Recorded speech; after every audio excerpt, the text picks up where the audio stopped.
Pinaalalahanan ng pamunuan ng PNP ang lahat ng mga pulis kaugnay sa kanilang no lunch break policy. Ito'y matapos sa reklamong ilan nilang kawani na nawawala raw sa trabaho kapag oras ng tanghalian. Balitang hatid ni Victoria Tulad.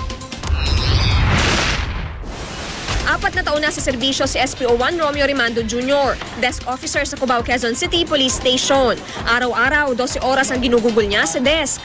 Kahit daw oras ng pananghalian, hindi siya pwedeng mawala. Pag lunch po, dito lang po sa desk po.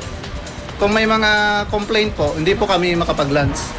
Pag wala na pong tao, ayun po, makapag-lunch po kami. Pero dito mismo sa mesa. Ningil ako ng police report para sa application ko sa passport. Madali ang process nila. Pero di gaya ni Rimando, may mga pulis daw na pasaway at hindi nagagampanan ang kanilang tungkulin. Kamakailan, nakatanggap di umano si PNP Director General Nicanor Bartolome na reklamo patungkol sa Batangas Police Retirement and Benefits Administration Service o PRBS, kung saan sabay-sabay na nanghalian ng mga kawani nito dahilan para hindi matugunan ang mga nakapila sa kanilang opisina. Kaya naman huling pinaalala ng PNP ang kanilang no lunch policy bilang bahagi ng pagpapatupad ng Republic Act 9485, batas laban sa red tape. Gusto nating enhance yung serbisyo ng ating PNP at hindi ka tayo dapat tumanggap ng mga dahilan na ganyan, nagtatanghalian, may kausap.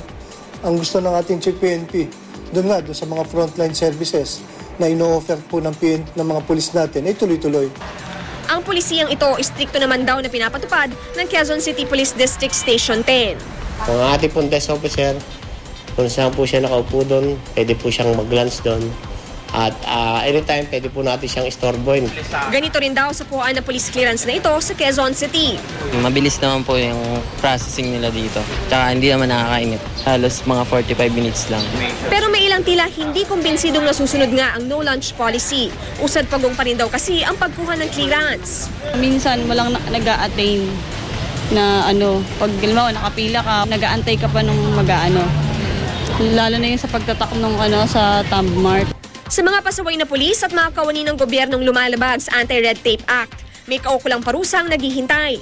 Maaaring masuspende ng walang bayad ang mga first at second time offender, habang ang mga third time offender naman ay maharap sa pagkakatanggal sa serbisyo.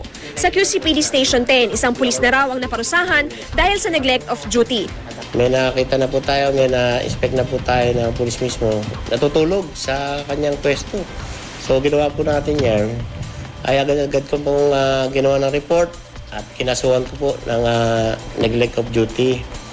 Victoria Tulad, GMA News.